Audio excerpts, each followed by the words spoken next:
Hello everyone, स्वागत है आपका अपने YouTube channel AC study classes में।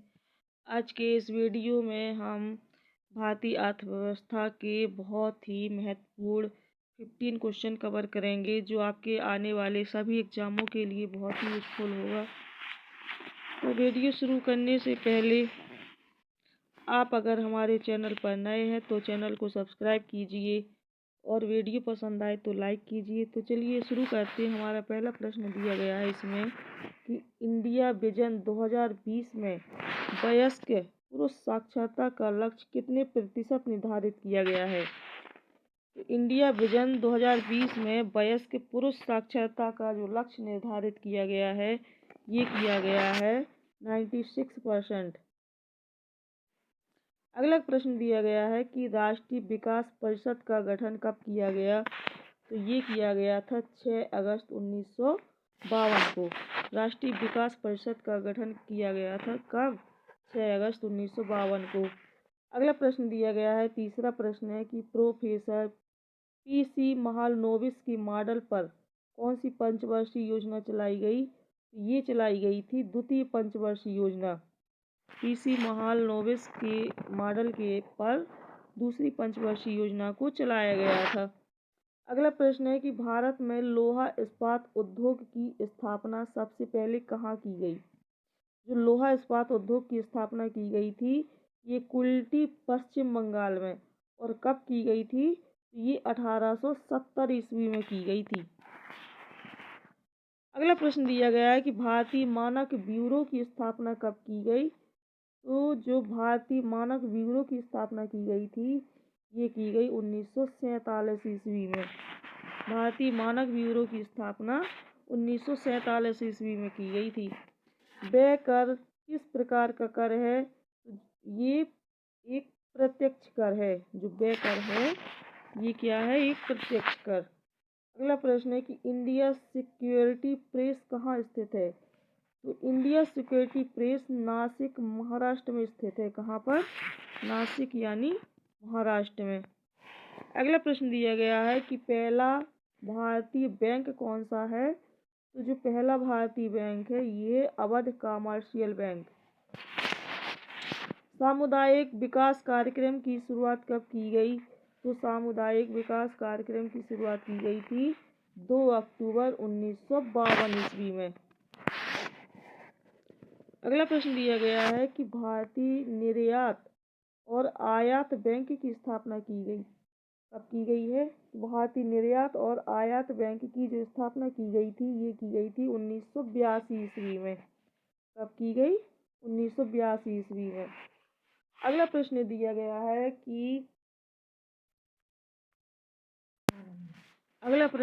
स्वतंत्र भारत का प्रथम बजट कब पारित किया गया। तो जो स्वतंत्र भारत का प्रथम बजट पारित किया गया था, ये किया गया था 26 नवंबर 1947 को। अगला प्रश्न दिया गया है कि राजा चिलैया समिति किससे संबंधित है। तो जो राजा चिलैया समिति है, ये कर सुधार से संबंधित है। किससे? कर सुधार से। अगला प्रश्न है कि सोयाबीन का सबसे अधिक उत्पादन कहाँ होता है। जो सोयाबीन का सबसे अधिक उत्पादन है, ये कहाँ पर होता है। ये होता है मध्य प्रदेश में। भारत में कार्यरत बीएनपी परिवास बैंक, जो बीएनपी परिवास बैंक है, ये किस देश का है। ये फ्रांस का। कहाँ का? फ्रांस का। अगला प्रश्न पूछा गया है कि भारत में गरीबी हटाओ का नारा किस पंचवर्षीय योजना में दिया गया था। तो गरीबी हटाओ का नारा ये 5वीं पंचवर्षीय योजना में दिया गया था।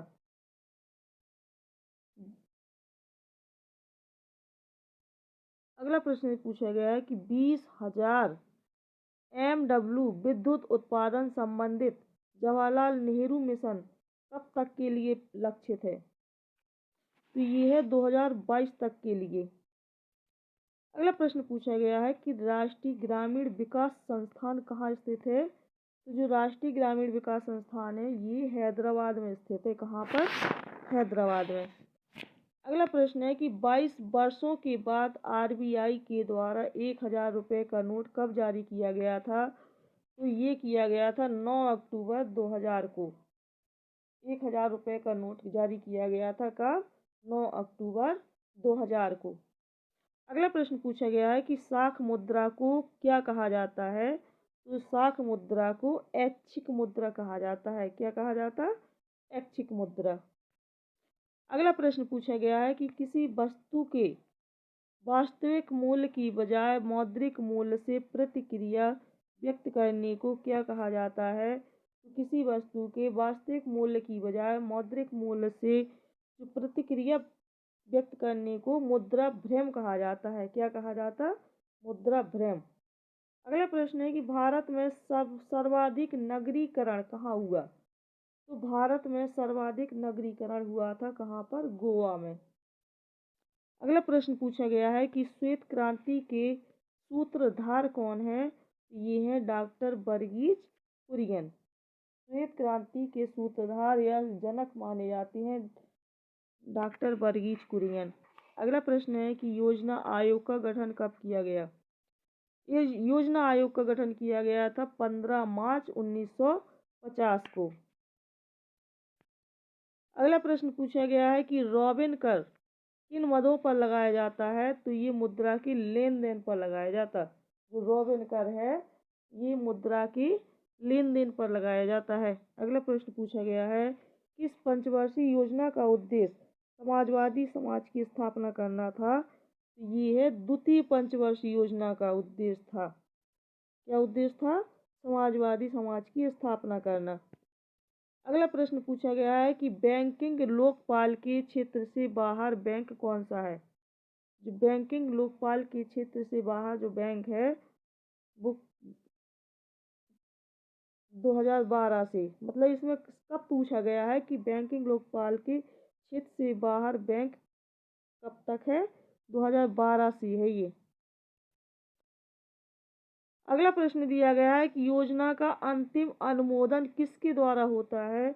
ये होता है राष्ट्रीय विकास परिषद के द्वारा। जो योजना का अंतिम अनुमोदन है ये राष्ट्रीय विकास परिषद के द्वारा होता है। अगला प्रश्न पूछा गया है कि नई आर्थिक सुधार की रूपरेखा सर्वप्रथम किस प्रधानमंत्री के कार्यकाल में बनाई एवं शुरू की गई? तो ये की गई थी राजीव गांधी के कार्यकाल में। अगला प्रश्न पूछा गया है कि इस समय महारत्न कंपनियों की संख्या कितनी है? तो ये कितनी है महारत्न कंपनियों की संख्या? ये दी गई है 7।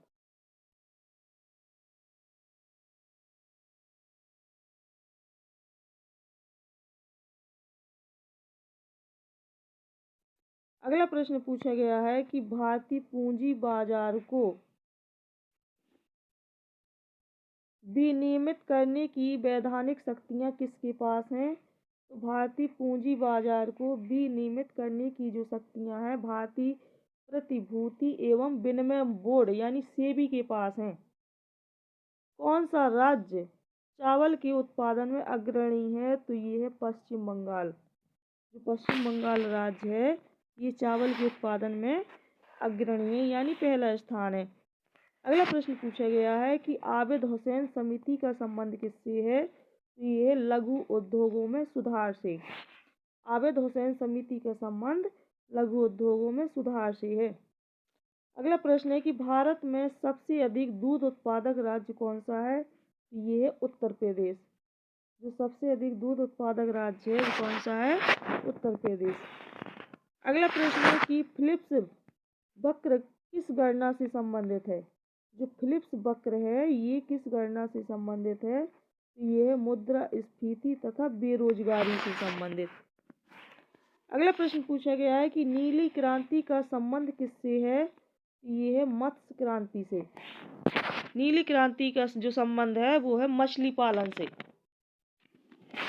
अगला प्रश्न दिया गया है कि राष्ट्रीय ग्रामीण रोजगार गारंटी स्कीम कब प्रारंभ की गई? तो जो राष्ट्रीय ग्रामीण रोजगार गारंटी स्कीम है ये 2 फरवरी 2006 को प्रारंभ की गई थी। अगला प्रश्न है योजना आयोग का गठन किस समिति की सिफारिशों पर किया गया? तो ये जो योजना आयोग का गठन है ये नियोगी समिति की सिफारिशों पर किया गया। किस समिति की? नियोगी समिति की। अगला प्रश्न पूछा गया है कि पॉलिटिक्स ऑफ चरखा नामक पुस्तक के लेखक कौन है? ये है जेबी कृपलानी। पॉलिटिक्स ऑफ चरखा नामक पुस्तक के लेखक जेबी कृपलानी है। अगला प्रश्न दिया गया है कि किसी देश के द्वारा आयात पर लगाए गए कर को क्या कहते हैं? तो ये टैरिफ कहते हैं। क्या कहते हैं? टैरिफ। अगला प्रश्न पूछा गया है कि बैंकिंग प्रणाली की पुनर्संरचना के संबंध में सुझाव देने हेतु 1991 में किस समिति का गठन किया गया? बैंकिंग प्रणाली की पुनर्संरचना के संबंध में सुझाव देने हेतु 1991 में किस समिति का गठन किया गया? तो ये किया गया था नरसिम्हन समिति का। अगला प्रश्न दिया गया है कि राष्ट्रीय स्टॉक एक्सचेंज की स्थापना 1991 में किस समिति की अनुशंसा पर की गई थी? तो ये की गई थी फेरवानी समिति की अनुशंसा पर। अगला प्रश्न दिया गया है कि पूर्ण रूप से पहला भारतीय बैंक कौन सा है जिसकी स्थापना 1894 में की गई थी? तो ये है पंजाब नेशनल बैंक। इसकी स्थापना कब की गई थी? 1894 में। अगला प्रश्न है कि आईपीसी शेयर मूल्य सूचकांक किस देश का है? ये है मैक्सिको का। तो आईपीसी शेयर मूल्य सूचकांक है ये किस देश का है? तो ये मैक्सिको का। अगला प्रश्न पूछा गया है कि किस पंचवर्षीय योजना की सर्वोच्च प्राथमिकता मानव संसाधन का विकास करना था? ये 8वीं पंचवर्षीय योजना की जो सर्वोच्च प्राथमिकता थी वो कौन सी थी? मानव संसाधन का विकास करना। भारतीय यूनिट ट्रस्ट की स्थापना कब की गई? ये की गई थी 1964 ईस्वी में। भारतीय यूनिट ट्रस्ट की स्थापना 1964 में की गई थी। अगला प्रश्न दिया गया है कि ग्रामीण बैंक किन राज्यों में नहीं है? तो ये सिक्किम और गोवा राज्यों में ग्रामीण बैंक नहीं है। अगला प्रश्न है कि भारत में सबसे अधिक जोत किस प्रकार की है? ये सीमांत प्रकार की जोत पाई जाती है हमारे भारत देश में। भारत में पहला फूड पार्क कहाँ बनाया गया?